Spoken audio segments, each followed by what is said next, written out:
Hey, good evening, everybody. Give the room a minute to populate as we always do. Got a great show for you tonight. It's one that I've been excited about doing for a long time. I've thought about this a little bit. And you would think that someone who had actually put some effort into it would have done a better job of being prepared. But because of all the Tour of Idaho guys, you look out in my backyard right now and it's awesome. It's full of motorcycles and people's trucks and stuff. So I had an opportunity to first start working on this just a few minutes ago. So I haven't, it's not as slick as I wanted it to be, but it's that time of year.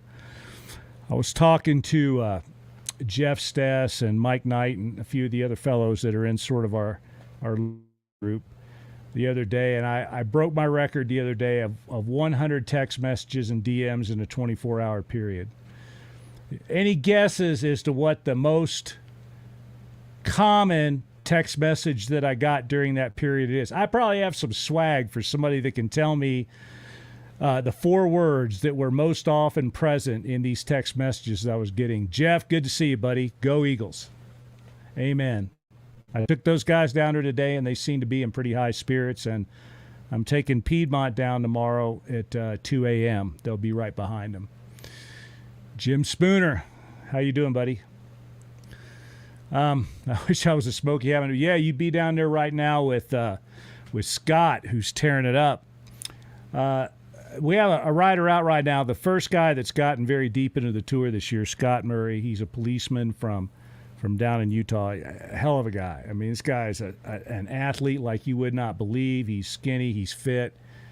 Rides a motorcycle like crazy, and there's just no quit in this guy. He's smart, and he got into Kalen's place today a little after 2 o'clock in the afternoon, and they sent me a bunch of pictures, and I posted one of them up, and it's great. I think Kalen's got a couple up, too. Sean Smith, that is a pretty good guess, but that's not it. Let's see who else is here. Jim, Brian, Andrew, hello. Mike, hello. Jeff Jensen. Jeff had an interesting ride today, and I'll be interested in his impressions after it was all over. Jeff, did you like the stuff? You could tell us that much at least. And Sean Smith, my guess is, where are they at? No, the correct answer to that question is, does it work yet? It's incredible. Does it work yet? One team DM'd me like about 30 times trying to get their PLBs all straightened out. Hello, David Powell. So, I've wanted to do this show forever. I've given away bits and pieces of it. I've talked about it a little bit before, but about 2 weeks ago, I came across a box of, actually 2 boxes of Kodachrome slides that I thought had been lost. I've been looking for these photographs for over 30 years. The last time I saw them was just before I left Kentucky to come to Idaho. And in moving out here, we moved a whole bunch of stuff all the way across the country. These 2 boxes of slides got lost. And it's not just like 30 boxes of slides. I mean, it's several hundred slides that got lost. Jeff Jensen, D3 is world class. Yes. There's nobody that's ridden it that hasn't said exactly the same thing. Wait till you see D4. So, these slides have been lost, and I had bits and pieces of these adventures and some photographs that I scanned and some other things, but the Kodachrome slides are the best because as long as you keep Kodachrome slides in the dark, in a fairly temperature-controlled environment without a lot of airflow and stuff, the dyes are stable for a long time, at least 30 years. But I was getting worried because I hadn't found these things, and I knew after a while if I didn't digitize them, the colors weren't going to be preserved. And sure enough, a couple weeks ago, about every couple of years, I get out all the boxes where all my old photos and stuff are, and I go through them, and 2 weeks ago, boom, I found a couple of boxes that hadn't been opened for a while, and it's these slides. And these slides are really important to me because they document some pretty cool moments in my life, especially on bicycles. There's a few random climbing slides in there that I've been putting up a little bit at a time. One slide that proves I led the Ridgid Designator, which I'm kind of proud of. And so I got all the stuff out, and it's been like a trip down memory lane. So now's finally the time for me to talk a little bit about the things that informed the Tour of Idaho, where it actually came from. And I have with me tonight a friend of mine, a guest. I'm going to bring him in right now. I want to introduce my brother from another mother, one of my oldest friends, Rob Spear, who we all call Robbio. Rob is a friend of mine. He's a climbing buddy of mine, a cycling buddy, a buddy. And this is the man that the reason all these guitars are sitting behind me is because of this guy right here. Way early in my guitar playing career, I ran into Rob, and he was like my hero. And he really got me going on guitars. And now the big contest is to see who has the bigger guitar collection. I'm up to 30 if the double neck counts as 2. And you still probably got, what, 75 or 80? I have a few, Martin. Yeah, thank you. Yes, I do. So, Rob and I go way back, and I'm gonna let you tell the story of how we met because it's a good story. Well, I remember the first time he came to my house. I live in Evansville, Indiana, and so Martin came up, and we took him downstairs. I took him downstairs to the basement. I started showing him guitars, and he said, "Oh my God, dude, you got some guitars, man! Holy shit!" So that was an immediate bond. But how we got together, first of all, I was out west and I wanted to learn how to climb. So get a climbing magazine. I went to the back and I found out, all the climbing people that were located in my area of the Midwest. And Martin Hackworth, man, wrote the guidebook. And so I got a number for you and I called you. And I think it was in the middle of summer, Martin, because it was pretty warm, man. And at that time, I was doing industrial roofing, and I said, Martin, I can handle it. I'm not worried about the heat. I trained for marathons. I'm a roofer. I can do this. I remember the quote.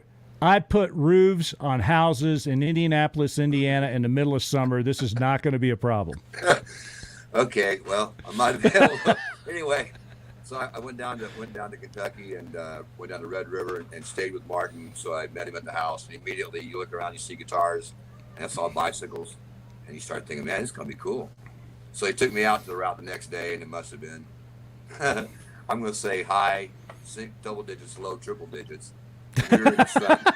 100% humidity. It was pretty warm, and I remember the route was pretty much on the sun bake, and.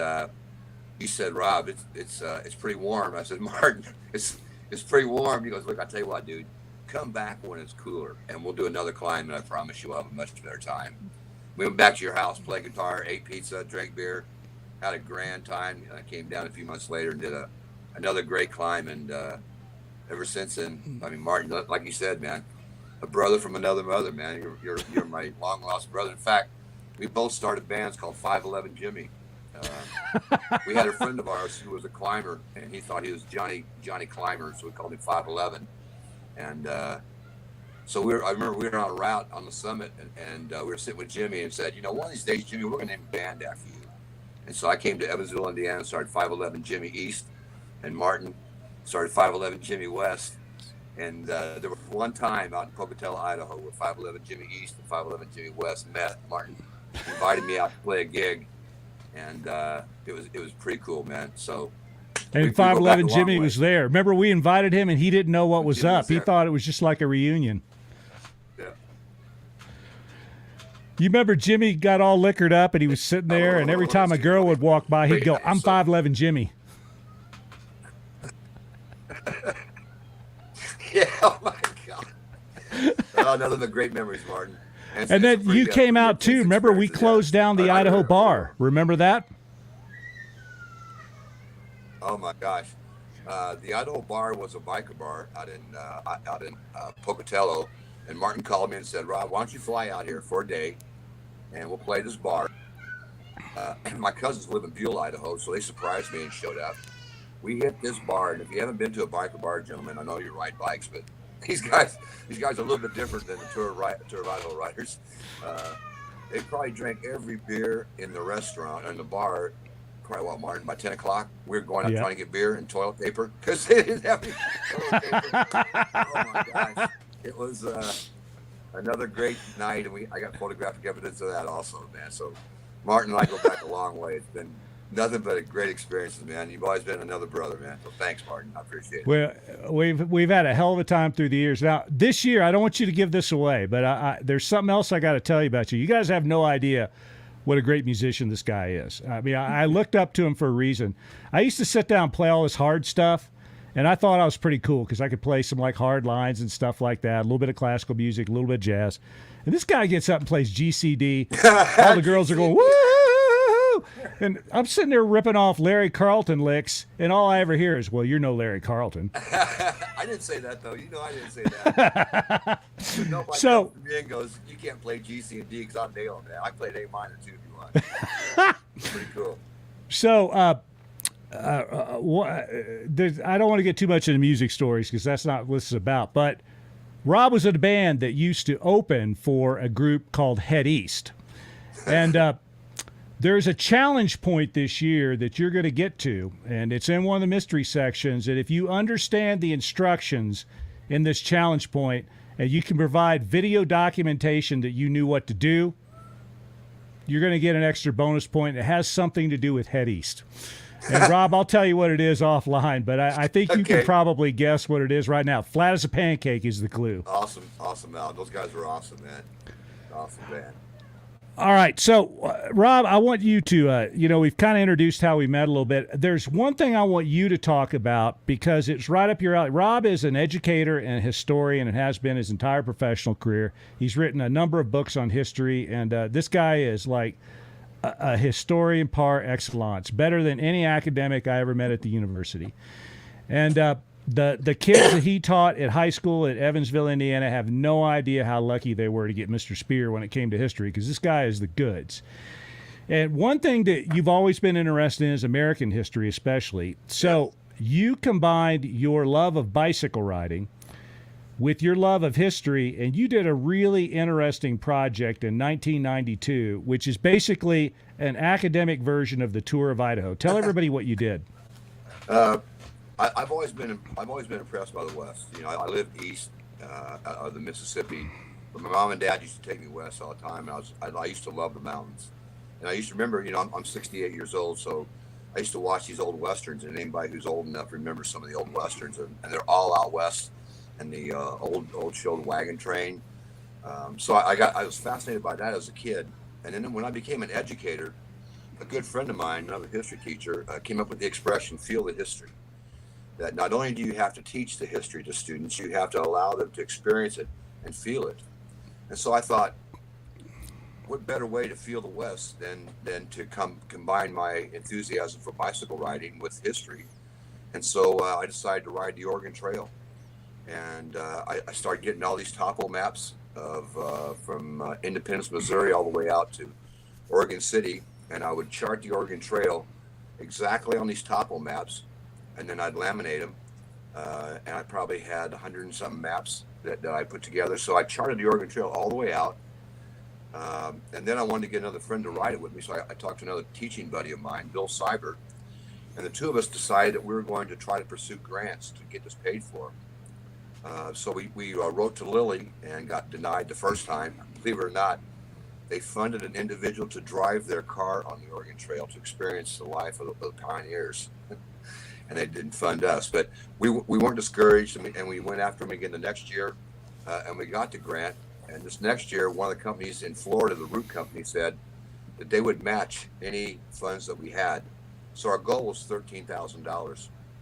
So we contacted all these bicycle companies. Hawaiian Tropic was one of our sponsors. Costa Del Mar Sunglasses, Swin Bicycles, a performance bicycling out of North Carolina was one of our sponsors. And we literally took off from Independence, Missouri as two history teachers on bicycles, packed up with everything, and we rode the Oregon Trail all the way out to Oregon City. It took us 31 days. I tell you, Martin, that's a whole nother story, man, because again, man, when you get on a bicycle, it's much like you guys on the bikes, there's nothing out there. You don't see anybody, and if you can't get yourself out of trouble, you got issues, man. And the same way on the bicycle, man, you're out there on the Oregon Trail, and I mean, there's times where we're riding in sand where we couldn't ride our bicycles. We actually had to push it and carry it because they were so bogged down in sand.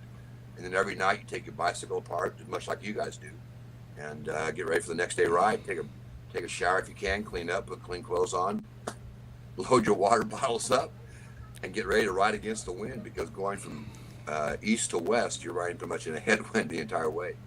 So it was just an absolutely awesome experience.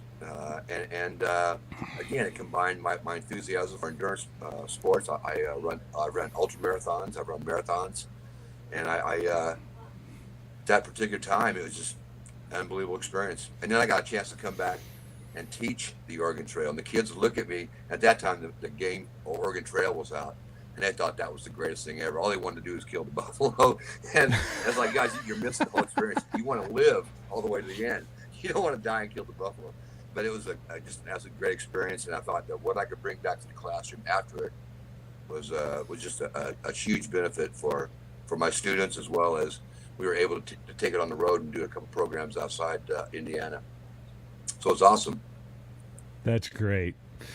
So you had plenty of experience in carrying your bike instead of pedaling it based on something that had happened just a couple of years before. That's what I was laughing when I said that. So I want to get into that right now. But before I do, Rob, I want to tell you there's a friend of mine watching tonight, Jeff Stess from Kentucky. And Jeff is the guy who created something called the Kentucky Adventure Tour. And it's incredible the work that he and Kent and Ness and a few others have done to put this thing together. It's basically a 1,000-mile lap around Kentucky. And the interesting thing about this is that it follows large parts of what we did on our Sheltowee ride. So I was showing these slides to Jeff the other night. He goes, yeah, I know where that is. I know where that is. And, you and I remember how hard it was to find that stuff. So I'm sure that you'll agree with me. My hat's off to Jeff Stess and Kent and all these guys to put this together, because it was really hard for us to put it together. Right. And I was really familiar with the area, having ridden it since high school. I tell you what, nothing but kudos for that, because that's a heck of a ride. I'm telling you. You'll see by some of these photos, we experienced some things that might have been a little bit more than we anticipated. All right, so what I'm going to do is I'm going to run some slides up. I got about 15 or 20 slides I'm going to run up, and Rob and I are just going to talk about them as they come across the screen here. Now, these are not in any particular order. I'm going to try to I tried to order them as best I could in a hurry. And again, I apologize, but my backyard's full of motorcycles right now. There's guys staying in the RV, and Tour of Idaho season, it's hard to get anything done. But let me see if I can get this up. And Martin, before you show that, we did this ride twice. That's right. In '89, Thanksgiving, Martin and I decided that we could probably ride the Sheltowee Trace, which is probably 75, 80 miles. And Sheltowee was the Indian name for Daniel Boone, and so it was a path in eastern Kentucky that Daniel Boone would have been familiar with. So we thought, mountain bikers, we could handle this. It's no experience, no problem. So we thought we could do it in 4 days, and we were gravely mistaken. So do you have that picture of the first picture of us when we were ready to take off the first time, and it was inclement weather, maybe? Snow. I got a picture. Unbelievable, you guys. Yeah. So the whole ride that we had planned on doing was much longer. We knew it was between 200 and 300 miles, but the first time the object was just to get in the historic Sheltowee Trace. Exactly. That was like going to be 75 or 100 miles. And oh my God, did we underestimate how much effort that was going to be. There was snow in the ground when we started. I remember the first hill pedaling up through the snow. And it was just absolutely incredible. Like, we were an hour into it and we were already gassed. Like, oh my God, what have we gotten into? And I remember getting to Moorhead. Do you remember how many of those lousy tasting power bars we ate when we got to Moorhead? We tried the peanut butter. We tried everything, man. And I'm telling you what. And on the Oregon Trail, one of our sponsors was Nabisco. So, I thought Nabisco, what were those Fig Newtons? I thought those would be tough. But man, those power bars, I mean, they were great for us. But boy, they had to chase them down some water. Oh man. Okay, so let me see. Martin? I mean, they obviously eat energy bars, right? Yeah, well, on the Tour of Idaho, it's a little bit different, right? You're in so much caloric deficit for so long. We tell everybody, eat anything you can get your hands on. A candy bar is just as good as an expensive energy bar. Right. When you're so far in caloric debt, just cram a gas station burrito, anything you can digest. Right. Exactly. Eat. Yeah. Well, again, the beauty, those power bars, they were tough, but awesome. But like Martin said, we took off the first day and it was in snow, and we thought we were going to make it, and we realized we're not going to make 75 miles. There's no way. And then it started melting. Oh my gosh. All right, let me see if I can bring this up here. Let me get back here. All right, here we go. So again, these aren't ordered properly, but I'm just going to start going through these, and we'll talk about what's going on. This was down, I think, in this was either in Jackson or Rockcastle County somewhere. I don't remember, but that's pretty indicative of what the trail looked like most of the way. So if you're hiking, which is what it's designed for, it's not a problem. But if you're riding a crude mountain bike, notice there's no suspension. We all had Gervin flex stems, I think, which was the only suspension that was on there. And it could be pretty brutal. We carried them a lot.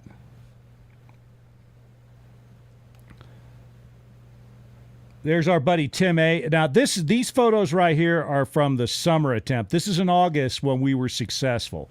We rode the whole thing. There was a little bit at the beginning and the end, and I think the distance we came up with was about a little under 300 miles, wasn't it, Rob, by the time we were done? Yeah, I thought it was right at it.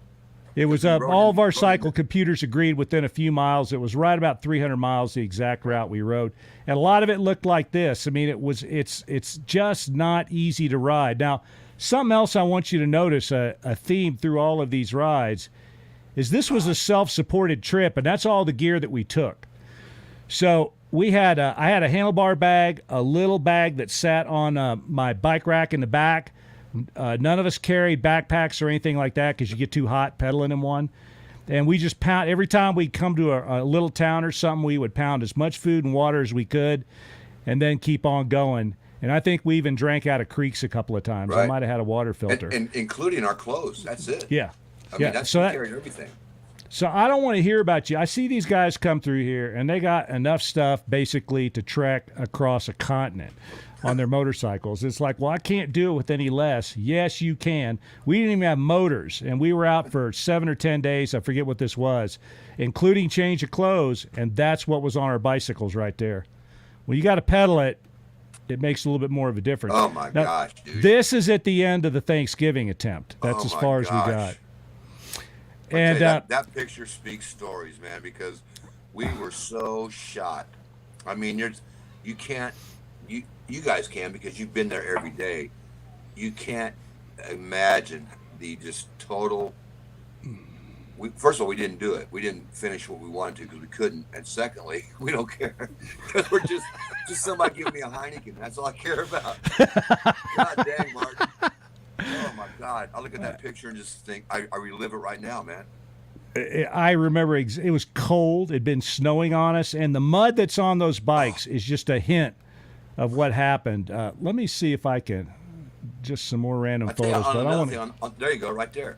That was one of the last days we were trying to ride, and it got dark. You didn't know where you're going. It got muddy. Yeah. This is the second ride, I think. But this is the second ride because that's Tim A in the front. Right. It was just. Again, if you guys are riding the Idaho part, you know what inclement conditions are. It's just, and what do you do right there? Isn't that beautiful?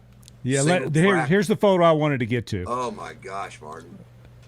So this is the first attempt. The snow had turned to rain, and it was just like a deluge of biblical proportions for 2 days. Right. And I've shown this photo to a few people, and they all say the same thing. Well, why are you riding through the middle of the mud puddle? Why didn't you ride around it? Do you want to address that, Rob? There's no way you can ride around it. I mean, it's so sloppy on the outside. You can't do it. And believe me, you guys, we tried everything. And the only way you go is you also, when you ride through the mud, you got to clean it off. You know, yeah, if you ride to the outside, those wheels would immediately completely cake with mud and would no longer spin. Exactly. And we believe it, we tried. That's when we started carrying bikes. Remember carrying bikes downhill? Yep. It's like, oh for God, miles. It's going to be a long day, buddy. Let's see. Now this is one. River.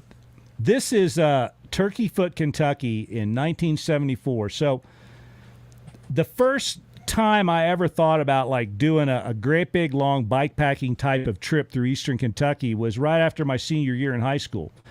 And a buddy of mine, Joe Weber, and I borrowed a couple of 10-speeds. We didn't even have the money to own our own bikes. I had like some crummy little one-speed bike. But I had a friend that had a nice 10-speed that said he'd let me borrow it because he didn't know how to work on it. So I fixed it up for him. I put a new chain on it, new tires, adjusted it and everything. I said, I will return your bike and it'll be like brand new if you'll let me borrow it for a week. So my buddy Joe and I, on 10-speed bikes, rode some of the Sheltowee Trace. Now, it wasn't the Sheltowee Trace trail yet, but a lot of what later became the Sheltowee Trace, we rode on this ride.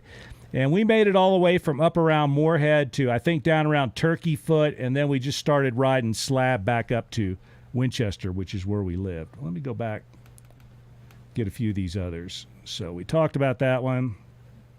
Man, it's a beautiful area. Yeah. My God. And a lot of single track. Look at that again. It's and really kind of technical. I mean, truthfully, you can see it. There is no bike path. That's the whole thing. No bikes have been through there as such. It's a walking trail. Yeah.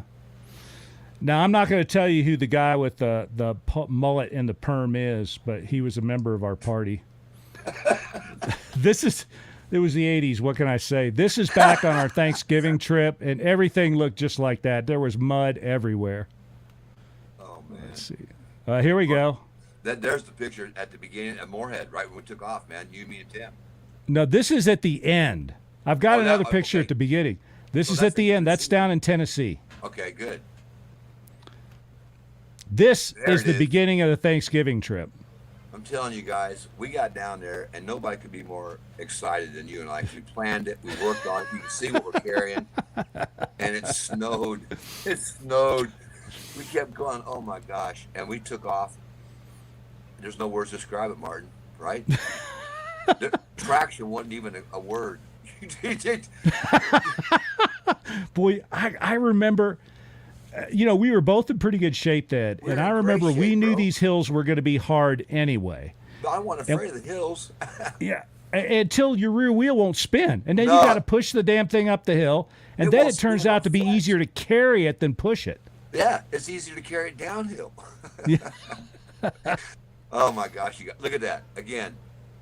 You're my best buddy, Martin. That you're talking about. This is when we formed our brotherhood of looking at each other going, "Are you serious?" There was some now you tour of Idaho guys. This is what you're going to look like on about day 7 or 8. This is about your conditions. Again, look at that, Martin. This is when, truthfully, you're talking about forming a brotherhood right there. Yeah, you got it, brother. All we had was each other, man. That was it. And we look at each other going, "Are you serious? How are we going to get out of here, dude?" And you knew the area. It's like, man, Martin, I think we got some more ahead of us. But there we go again, man. Celebration. What a great That was the best Heineken beer I ever had in my life. Oh my gosh, it was so awesome, man. Oh, it was great. Oh, there we go again. Look at this. Riding at night with headlamps going across a rope bridge. Oh, and by the way, those are not really nice bright LED headlamps, even though those cat eye lights were like the state of the art circa 1989. They put out about a third of the lumens that your cell phone light puts out. Yeah. And a suckier beam pattern. I mean, you can see they're not as bright as the flash. The flash almost drowns them out. God, you remember how slick that bridge too was? Man, we got there? I'm telling you, Martin. I mean, I'm looking at these now, just reliving them going, and we weren't done. We had to still ride, man. We had to camp when we got done. It's not a matter of going, you're riding to a hotel. Oh my gosh, what a great day. Oh, there we go again, man. I got that same picture in my office. And look at our faces. Yep. Are you serious? By the way, that climbing skins jacket now fits again. I wore it on my ride yesterday morning. Oh, awesome, bro. Yeah, I'm pretty happy. I'm stoked. Let me see here. I don't think you want to see me in my riding shorts. I didn't gain too much, but I still ride. Let me see if I can find more pictures here. I thought we had more than that. Let's go back. Yep, here we go. We just got to go in the other direction. Another Tim rock A. formation. There we go. Look at this. I mean, this is shallow. Yeah. Because we were able to paddle through it. There's a couple times when the water was coming over our top tube. Yep. The top tube is the top tube on the bike. And again, Martin would say, "You guys, we got to be over there. The only way we're going to get there is go." So usually Martin would take off first, and it'd be Martin, and then Tim and I would take off and go, "Okay, Martin's going, we're going," and we made it, man. Again, what a great experience, Martin. Do you remember that one crossing? I know it's the one you're thinking about when you say water over the top tube. I started pedaling through it, and I thought I was going to float off. But somehow, by going downstream and kind of going with the current, I was able to half float, half And pedal come back across, up. but I never dabbed. I pedaled the whole way. You couldn't. If you dabbed, you'd have floated off. I tell you, oh, look at this. And again, look at it. It's just, you guys out there in Idaho know you're out there by yourself, man. And you can see the water bottles. This is what we have. That's it. That's As all Martin we said, carried. we're not carrying packs. We carried spare. There we go. Spare tubes. We carried air pump, and then bags. And man, there's a lot of cushion. Oh, God. You remember that one day down in Laurel County where we got that 10-mile section of trail and it was all overgrown with rhododendron? We had to Right. drag our bikes through all that rhododendron. All the green, yeah. Oh, God. Yep. And don't forget, it was the second time it was August. It's 100 degrees, 90 degrees down there, but absolutely beautiful. And also, I remember, Martin, one thing I learned, and you guys might understand this: don't ever dump your water out until you taste the water that you're going to put in there. I'm telling you, man. Let me give you a hint. And I'm going to say this in the vernacular, but pee warm water is better than water that's horrible, man. And there's that ride we went through. But don't ever dump your water. I mean, hot water is better than bad water. I remember we went one place, beautiful shot, and we dumped our water out because it was so hot, and we filled it up, and it was like swill. It was horrible. It was like sulfur water. Remember that? I do. And it's like you can't fix it. Now you got no water for the next 2 hours. So, lesson learned. I learned that. Also, look at that hair, bro. Come on, Mark. Dude, that Who's was got a the hair mullet now? and a perm. Hell yeah, I love it, man. I'm not Pretty going to cool, live Mark. this down in this Tour of Idaho community. I felt I had to put these photos up in full disclosure, but Isn't that beautiful, though? Look at that. Yeah. We climb in that area. That's Yeah. the cool thing about it, is when you get down there, some of that area you climb in, and that's the area you knew that red. Yeah. 'Cause that Thanksgiving. Remember, we spent Thanksgiving dinner at the I do. lodge. Remember I do. that? I remember that. That was We so made cool. it down to There the we go. lodge, and that's where we had dinner. Yep, that was Now, this cool. again is back in 1974. I've got a few slides here from when we wrote a lot of this stuff right after I graduated from high school. That's in Rockcastle County going down Climax Creek, if I'm not mistaken. And I walked down that creek for probably 3 miles. It's the same thing. It was supposed to be a carry it. road there, and there was no road, so we just ended up going down the creek. There we go. Now we're on our winter trip again. Again, when it was nice, it was beautiful. You couldn't ask for better weather. You couldn't ask for better conditions. But man, it was nice. Maybe what, a third, maybe a quarter. Other than that, it was just. Even when it was nice, it was muddy. That's what I remember about that. Just mud. But here's the thing I remember more than anything else about all of that stuff, and this has been true of a lot of things you and I have done together: climbing, playing guitar. No matter how burly it got, even when most people would say this is no fun. Like we're freezing to death and trying to get our bikes up those snow-covered hills and stuff. Weren't you at some level? I mean, you're suffering, but at some level you were going, this is pretty cool. Not This is everybody the gets to do greatest thing stuff ever, like this. Martin. Yeah, it's great. Because And- we did it, man. We did Yeah. it. Even though we didn't, the first time we didn't succeed, we exceeded beyond our expectations because Yeah. the conditions. And then the second time we had Tim A. He's our brother, man. And again, Tim A. should be here also because he's from Owensboro and he is he's like a little fire hydrant who's He just is. full of just power and energy. And as well as Martin and I play guitar, Tim doesn't. He sits there and out claps, there, though. He Oh, claps my good. But you know what? He'd have a laugh. I think I agree. He's got the greatest, most contagious laugh. So we really had a great time. And the beauty of pushing yourself beyond your expectations is camaraderie, man. Yeah. The reason you're doing it is because my brother Martin's there and my brother Tim's there. And if they're, I'm going to be better than who I am because you guys make me that way.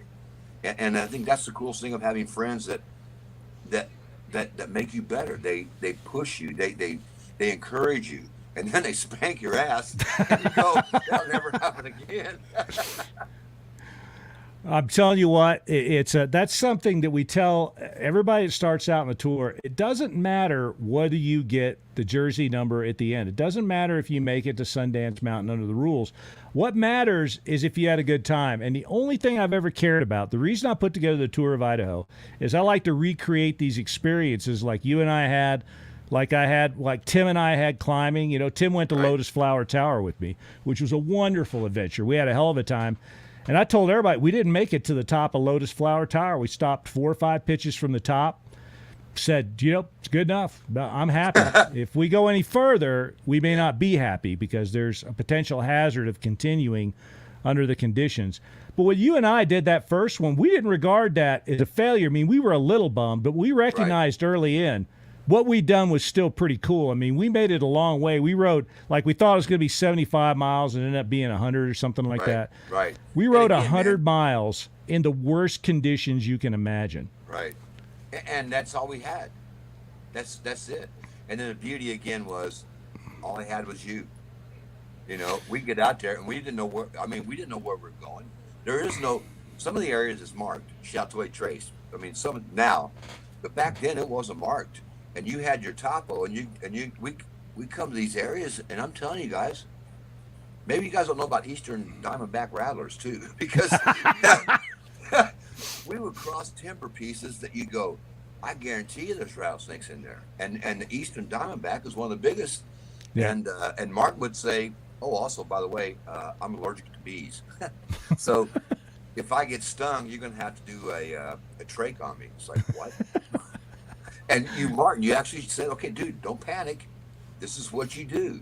And you told me point blank what I do. And so it's like, okay, because when you're out there, you can't hesitate, man. There is no hesitation. In fact, climbing, I think you probably know better than I. You can't back down, man. Once you're there and once you've committed yourself, like we did, we were going to go and we had our beautiful congratulations dinner at the lodge. Thanksgiving dinner, man, it was the greatest ever. Even though we didn't do what we wanted to do, it couldn't have been a more successful feeling because we put out more than either one of us had ever anticipated. And we did it, man. We did it, Martin. That's cool. It does not matter what the rest of the world thinks. It matters what you think. You know in your own heart and soul what you did. Right. And what we did, even though we did not accomplish the goal that we set out, what we did was hard as shit. Right. And when we went back the next summer and did the whole thing, as hard as I thought that Thanksgiving thing was, this was harder. Yeah, it was. Just because we were out there for twice as long. And I remember getting at the end and looking at you guys and going, that's the hardest thing I ever did in my life. Yeah. But look what we did, Martin. Once we failed, look what we did. You went back, put your maps together. We reconditioned the timing because we couldn't do it. We had to do it in the summertime. But we had to do it. We're going to put up with the heat, but we'll do it. We'll put up with the heat. But we had to do it, and we did it, man. That's the whole thing, Martin. That's why you're my brother. We accept failure, but we don't. We take failure and turn it into success. And if you have to work that much harder, you either do it or you're a sissy. And then you bring your other brother in, Tim, and he brings this energy. And it, the three of us were like feeding on each other, man. It was, and we do talk smack. It's so cool. We yelled at each other a few times too. It's so cool. We call encouragement. Do you remember the time you flew out west and I was guiding a client? I had some time at the end of the week, and that was when you met Jimmy and Sean. Yeah. You remember that trip? Yep. And we did a little climbing in Eldo, and then we went up and did Long's Peak, the three of us. And I think you were there the day that Jimmy got his name. That was it, yeah. Man. See, Jimmy is 5'11" Jimmy. And Long's Peak, in fact, again, you guys aren't, if you are climbers, it's great. We did the tourist route. So Long's Peak has the Black Diamond, which is face up the front, which is awesome. But we did the tourist route, the backside. It's 14,000 feet. So you're at elevation. And I remember we took off, and man, I'm on. And Martin's going, Rob, slow down, dude. And it's like 5 o'clock, and I'm on, man. He goes, slow down, dude. And we start getting at elevation. We start passing people who were on, and Martin's kept us in the pocket, man. And we got up, we came up, and there's some pretty exposed areas. There's no ropes, but it's pretty exposed. And we summited, and it was the most magic thing with Jimmy. We sat there. It was magic, Martin. It was magic. And then storms came in. You could see them. And I remember. I said, "Hey, Martin, let's go down a different way." And you want to describe that route? I decided to go down. So we went down the cables route without any ropes, and there's at least one guy watching tonight that'll know what that means. It wasn't. There's normally a couple rappels there, and we just down climbed it, and it's just like this driving sleet. It wasn't good. It was. Yep. I made the wrong decision, but you did. You got it right. But we did it again, Martin. I remember getting back to our truck, and again having a beer going. We've been out 16 hours, and we summited Long's Peak, man, and we experienced something that these other tourists didn't. It's like, we did it, brother. We did it. It's so cool, man. Well, you said something here that I preach in the Tour of Idaho community too, which is slow down, pace yourself. Getting there first doesn't mean anything. Right. Getting there is what means something. Right. And that's something that I preach, and what makes me feel good is even the really fast guys in this community preach that. The Michael Knights, the Jeff Stesses, the Jimmy Lewises. They all tell you the same thing. You need to exercise some throttle discipline. Just get there. You don't got to get there fast. There's no trophy for setting the record. Get there is the main thing, and you just said it. You got to be in the pocket. You got to slow things down, right, so that your speed, sort of the curves of energy efficiency and time efficiency intersect. That's where you want to be. You want to travel at a speed that you're not spending any more energy than you need to, but it's still a reasonable pace to get you through. And you guys all fell into that after a while. You figured it out. The day before is when Jimmy got his name. I think we were in El Dorado, and I don't know if you were there for that or not. But Jimmy's goal at that time was he wanted to climb a 511 route. That's all he wanted. I want to climb a 511. So he and Sean had flown all the way out there, and there's one 511 in El Dorado that I knew those guys could do. It's got a single 511 move, 511 belly flop onto a ledge. Little overhang. You pull the overhang, and there's this friction slab above it. And you just got to hit it and stick. So I lead it, and I get up there, and Jimmy comes up. He's like, oh, man, oh, man, oh, man. And he gets over that roof, and he launches himself like an ICBM. Like he comes completely detached from the rock, hits this ledge as it's magic. He sticks. Hardly anybody sticks it the first time. Almost everybody falls off. But he sticks it, and he's sitting there, and he's all sewing machine and everything. He claws up. It sounds like a bear scraping his claws on granite or something. He gets up there, and he's sitting there, oh, man, this is the happiest day of my entire life. I finally did a 511 rock climb. And I looked at him and said, you are 511 Jimmy. 511, man. Now, Mark, so he got the nickname the day before we did that Long's Peak thing. You want to tell him what 511 Jimmy is now? 511 Jimmy is a professor of English. Yeah, he is still a friend of ours.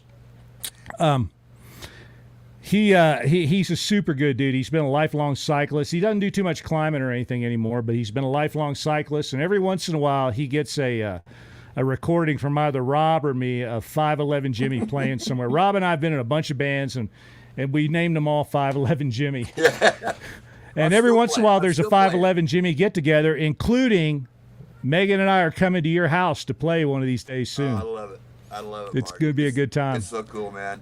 And still, and I'm still playing. I'm playing in a band called the Jimmy's Acoustics. So, my gosh, it's been almost 30 years, brother. And Jimmy is still. Everybody goes, so who's Jimmy? There is no Jimmy. So why you guys named 511 Jimmy? And you don't even want to start the story, man.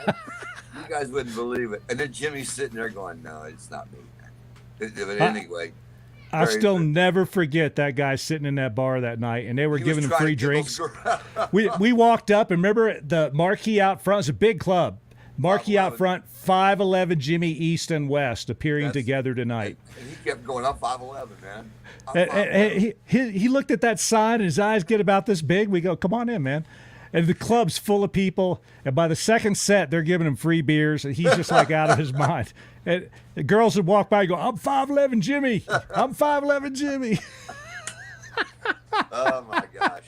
Again, Mark, what a great experience, man. You're my brother. It's the greatest. All right. I'm going to wrap this segment up here in a few minutes, Robbio. Thank you very much for agreeing to join me tonight. Brother. It's a little later where you are back there. You know what? You know why you're here? You're talking to these guys that do this incredibly hard thing every year. And you and I have done so much of this kind of stuff in our life. Any last thing you want to tell these guys? Man, congratulations, you guys. Peace. You know, the most important thing again, you guys know, you train, you work. Now it's time to have fun, man. It's like playing music. You know, you work so hard, you can't get any better once you get there. You know, that's the whole thing. If you're not there, once you get there, that's it. You know, when you're running marathons, you can't train once you get there. So now it's time to go out and let it happen, man. You close your eyes. And Martin, I told you the same thing, man. He's the most beautiful experience on a mountain bike going downhill, because he lets go and it just flows and it's beautiful. Same way you ski, man. And I can climb, I can get uphill, but I can't let go. And that's what you guys, you know, you do. You work so hard getting where you are. Now it's time to have fun, man. And don't forget camaraderie. Your brother is right there next to you, and he'll do whatever it takes to get you through too. You know, team sports. And so I couldn't have done it without Martin. We could have done it without Tim the second time. Nope. You know, all those elements had to work together. It's team sports. So Martin, thank you very much, man. You know, as I say it all the time, man, I wish you guys peace, and you and Megan and everybody out west. And Martin took me on some of the areas you guys are riding, and it's like, I don't know, man. You can on a bicycle maybe, but on a motorcycle going that fast, I don't know, man. So Martin, thank you so much, man. I wish you peace, right, brother. And once more, you're no Larry Carlton, and neither am I. Inside joke. I didn't say that. I said you're awesome, brother. You know that, man. Take care, Thanks, brother. Martin. God bless, Bye-bye. man. All right. So there you go. Where the tour of Idaho came from, and what I hope is that everything makes a little bit more sense to you now. Again, I've talked about this a little bit before, but in setting up the tour of Idaho, I wasn't setting up a motorcycle ride. This isn't a BDR. It's not the hardest trails that you can string together. This is an experience that we want you to have, because the best things that have ever happened to me in my life have been going out and doing things I wasn't sure I could do, and then figuring out a way to engineer your way through it, do all the things that you had to do to be successful. And, you know, Rob says it eloquently, and he and I didn't talk about what he was going to say tonight. I talked to him last night and said, you want to be on tonight? And I talked to him about 5 minutes before the show. But you probably heard a lot of similar things from Rob that you hear from me. You know, the most important thing is that you enjoy yourself while you're out there. Because if you're having fun, there's no such thing as failure. If you're having fun, everything that you do like this is a success, and you're going to have a good time. So let's see. I think that's about all we're going to do tonight. I got to be up super early tomorrow morning I got a team that wants to be at the start at 3:00, and I told them I would get them there. I know that Mike Knight is I think Mike and Brent are having dinner tonight with the European guys. They've been having a good time riding around here, getting their bikes ready. Piedmont showed up tonight, and Dylan's a good friend of mine, so I'm going to shuttle those guys down there tomorrow myself. I shuttled the Eagles down about midday today, so the Eagles and Piedmont are starting tomorrow. Two super strong teams, and I think those guys are going to be all right. So I guess in closing, the one thing I want to say, and I touched on this a little bit at the beginning, is the amount of respect that I have for Jeff Stess and Kent Innes and all the guys that helped them with the Kentucky Adventure Tour. The Kentucky Adventure Tour is one of the coolest things out there. And Jeff and Kent don't want your money either. They don't want anything. They'd like for you to be able to read. But other than that, those guys spent a ton of work. And Rob and I know exactly how much effort they put into this thing, to putting this whole thing together. And going back there and ferreting all those routes out is extremely difficult. And, it's a little quicker on a motorcycle, but it's not any easier. We have a little running joke in sort of our steering group about, the difficulty of riding in the West versus the East. And there are snobs everywhere. I remember when I used to go skiing out west, the Western guys just assumed that, their skiing was so much better because their mountains are bigger. Now, they're mountains. But there's a reason why the Olympic ski teams tend to be populated by guys from the Northeast and from up around Seattle. And that's because when you ski on snow that has the consistency of 8,000 PSI cement, you learn how to set an edge, and that's very useful in a race course. The Buckeyes from a few years ago, Jeff and Kent, the Eagles now. We've had a bunch of Midwestern teams come out, and these Midwestern guys do really good on the Tour of Idaho, by and large. And that's because that riding in eastern Kentucky, it's different. Elevation and altitude are not typically a problem, but the hills are freaking steep. They may be short, but they're really steep. Everything is muddy. Everything's always slick. You got creeks everywhere. There's water everywhere. And it's very challenging riding. I remember when I moved out here, I was a lot more into mountain biking than I was motorcycles. And I remember thinking, gosh, this stuff out here is a piece of cake compared to a lot of the stuff I rode in Kentucky. The rocks out here generally don't move, and they're not they're not damp everywhere. There's not moss and mold and crap growing all over them. So when I look at what Jeff and Kent did, I am in absolute awe. And all of you guys that are members of this community should really check out the Kentucky Adventure Tour. What those guys put together, that's some of the best riding you will ever see. And the amount of effort that those guys have put into this, I think far exceeds the amount of effort that I've put into the Tour of Idaho. I know that terrain back there. I know how gnarly it is. If you could take a gigantic press and flatten out eastern Kentucky, it'd be bigger than Alaska. The terrain is so convoluted that just to get from one hollow to the next, sometimes on a pretty decent road, might take you a couple of hours. It's incredible how rugged the topography out there is. You're going, yeah, but how hard can it be? The maximum change in elevation tends to be, 1,000 feet, maybe in far eastern Kentucky, a couple thousand feet. You go back there and ride it, and you're going to find out. That's some challenging terrain. You can't see anywhere because everything's all overgrown and green. One of the reasons that we decided to try it in late in the fall the first time, or in the middle of fall actually, the first time, was not only did we think the weather would be better because summer in eastern Kentucky can be pretty miserable, but we knew the leaves would be off the trees. It would be easier for us when we got to a ridgetop to kind of see the lay of the land, and we kind of knew where the trails went, and we'd be able to pick our way through it. When we went back in the summer, if you can see 30 yards ahead of you, it's a miracle. Snakes everywhere. It's pretty incredible what those guys that put the cat together did, and I cannot recommend highly enough that you go back there and you take advantage of the effort that Jeff Stess and Ken and Ness have put into this thing. And please, when you're answering their screening questions, are you bringing a motorcycle or a 4x4? The best answer is not 16. All right, I'm going to get going because I got to be up super early in the morning.